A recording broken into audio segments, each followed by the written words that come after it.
Hey everybody, it's Jasmine, and today I wanted to do a video talking about toxic relationships, whether that's friends, boyfriend and girlfriend, because I feel like at one point or another we all encounter toxic people.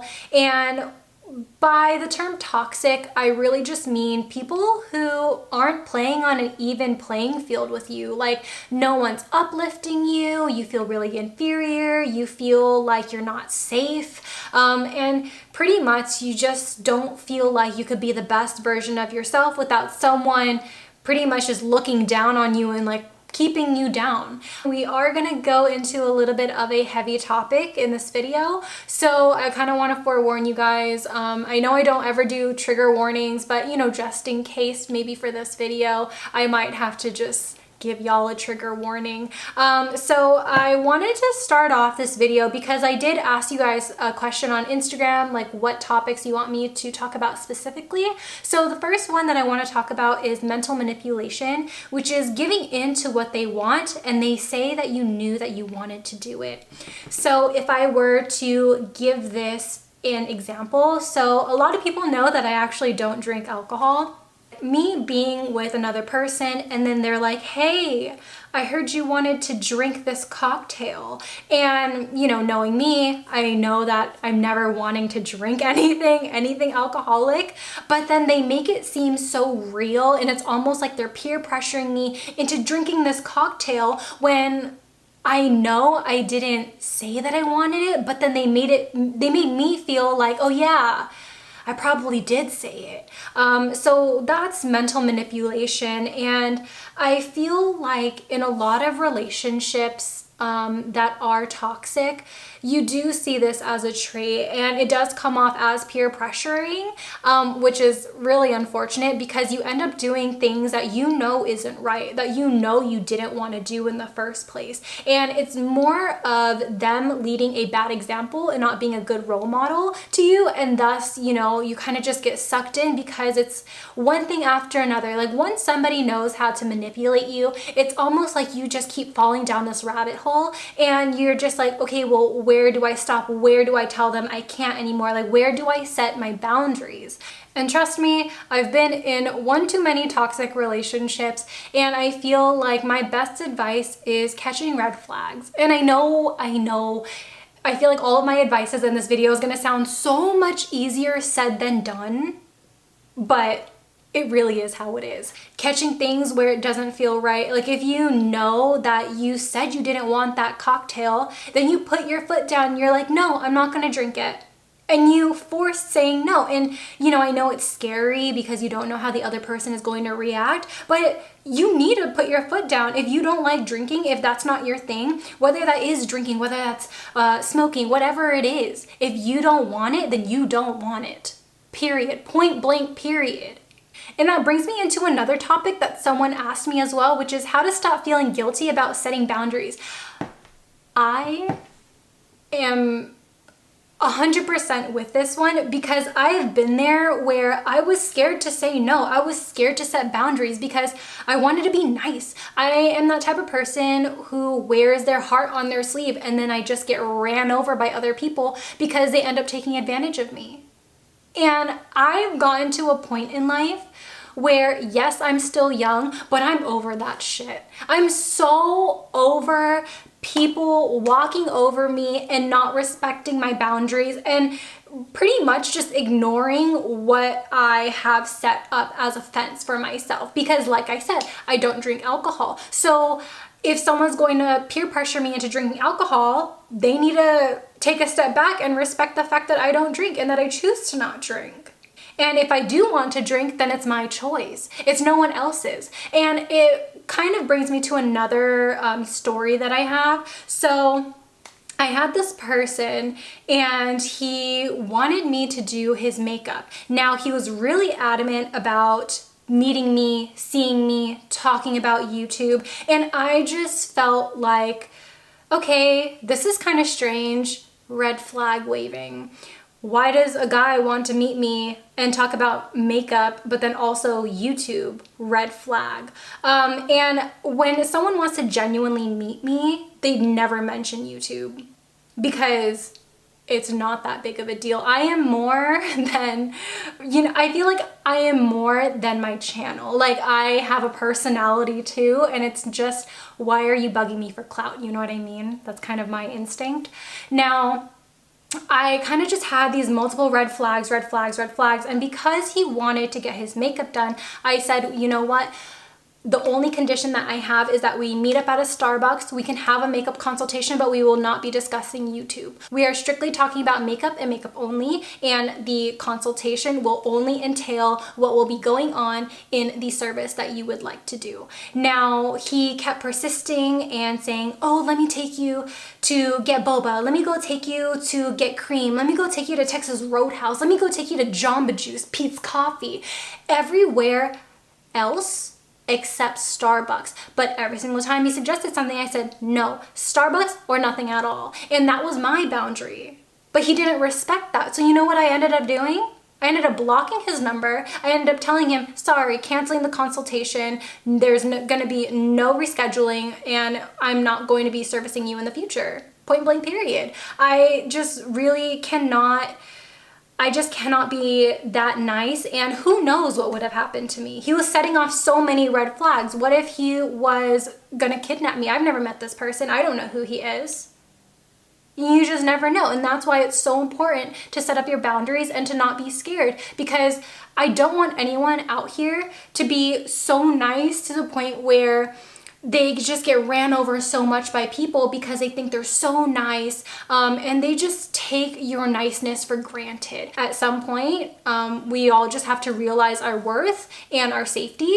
And I know it's hard because you kind of want to please everyone, you kind of want to be on good terms with everyone, but like, if you're getting red flags and you don't feel safe and you're questioning if you should put up your boundary, then put up your boundary.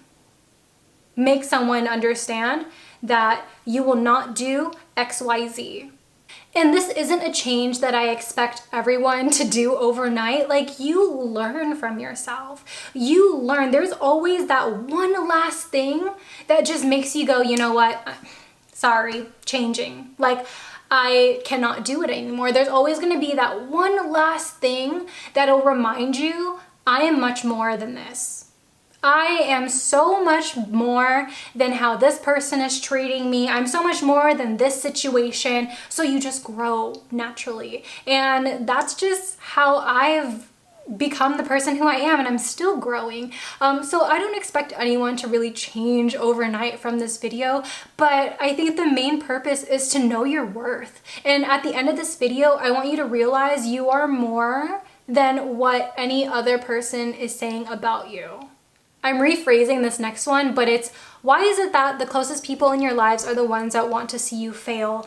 Now, there is some psychological study about this. I know Stephanie Sue talked about it in a video, so if I find the video, I will link it somewhere. But pretty much, some people have it more than others. I think us as a human race, I think we're all built with, jealousy and insecurity. So I feel like if I had a friend and this friend was just growing exponentially, like, let's talk social media because that's pretty popular, and they were getting tens of thousands of followers and views, and my channel was just stagnant. If I was the person who would want to see that person fail, I would just feel like, wow, like, they're growing so much and I'm over here working just as hard, so why am I not growing? And then I would then, put my feelings down, and I would just want them to fail just so I could feel satisfaction that they're not reaching the #1 point as fast as they are. Does that make sense? There's a psychological study on it. I'm not too familiar with the study myself, but that's kind of like the mindset. A lot of people simply don't care. I personally don't care. Some people just find more satisfaction when seeing someone fail, because it's almost like if they fail, they come a little bit down on the tier, and then you guys are just that much closer to evenness with each other. Something along those lines. So yeah. We're going to intermingle friendships and relationships with this next one, which is how to get over someone toxic who you believed was your world. Man, I had a lot of toxic relationships and I thought they were all my world. Now, like I said before, you end up having this one pivotal moment where you just think you need to move on. You know your worth now, and you are so much better than this situation. Now, in order to get over someone, I feel like all of our times vary. Sometimes it's even within the relationship. Sometimes it's weeks after the relationships, years after the relationship. It kind of just all depends on how you cope and how you heal. So if I talk about my last relationship, that one was really heavy and I did speak about it, but I don't want to go too in depth with it in this video. Pretty much, he wasn't respecting the fact that I didn't want to have sex. And, you know, one thing led to another, and it was just like almost a nightly thing. And I knew being in this relationship was not healthy. I almost didn't want to believe that it was rape because I had built a connection with this person for so many years. And it wasn't like the relationship was years long. It was the fact that we were friends.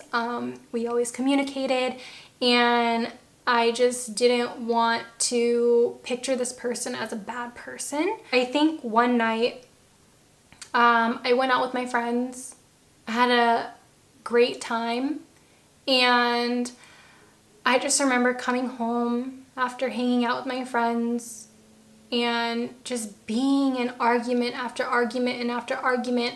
And I think that moment when you go from like being over the moon happy with the people you love and then coming home to somebody who makes you feel like shit, it just makes you want to move on.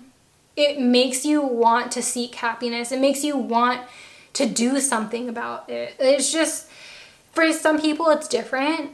It's never okay if you feel like shit in a relationship. Like if that person just makes you feel so less of yourself, then find the strength to either fix the wound. And, you know, some people can change. You know, I'm not saying everyone will, but some people will.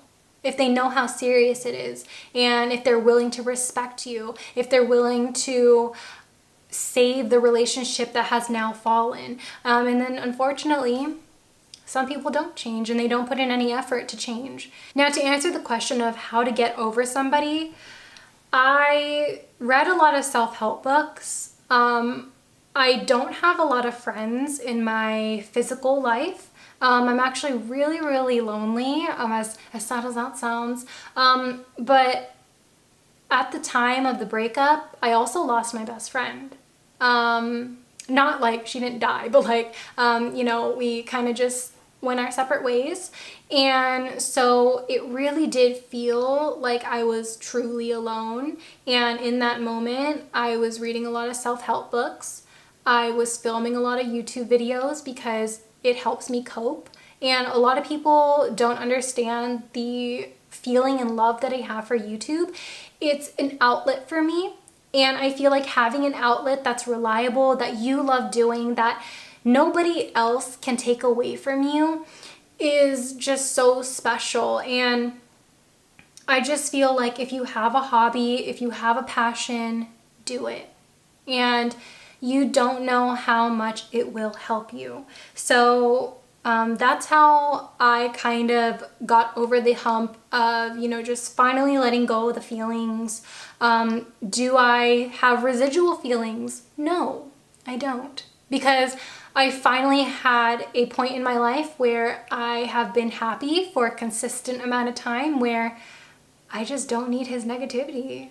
So that's just how I cope. That's how I get over any relationships that were really horrible. This question is so simple, yet I find it so hard to answer, which is describe what a friend should be in a person's life. Now, I feel like we're all looking for something different in a friend, whether that's always wanting to go to eat, always wanting to party, spending the night having sleepovers. I think it's all different, but I think what we can all kind of agree on is what I give should be reciprocated always. And if they give, I will reciprocate. And I just feel like that is pretty much like what a friendship should be. And also having similar interests. Let's not forget that. Let's not neglect that one, because, you know, we can all be nice to somebody. If I lend you a pencil, you lend me one when I need one too. Simple. That's easy. But I also feel like if you have something that you love doing and then that they're interested in, and they have something that you're interested in, and then you just keep going back and forth and having conversation that just flows and is organic, I think that that is a beautiful friendship as well. But man, I feel like this question is so hard because I feel like we're all just looking for different things. I have a lot of questions about friendships, and this one is long-term friends who abandon you out of the blue without reason. Now, it's not anything new where people just simply grow apart. I feel like we all seen that in school. You know, we get really close to someone in English class, but then next year, because we don't have any classes, suddenly it's like the friendship dissipates. Now, long-term friendships are hard because you feel like they're gonna be there for you for the rest of your lives. Now, I had a friend group in high school who individually I still love. I would wish that we hung out as a group, but unfortunately, the group just grew apart and we don't all talk anymore. And that's kind of how it is. Like, that's how life is. And unfortunately, I don't have any tips for that, but if you really do miss this person or this group, then, you know, you can always schedule like a lunch or maybe a phone call. Growing into adulthood, it's also harder because now we have school, now we have work, and we're trying to balance social life. Some people even have clubs. Some people are in sororities and fraternities, and it's just like, where do I fit in? And I think that that's where we all are. And I just feel like if you want to just keep a friendship, then check up on them every so often.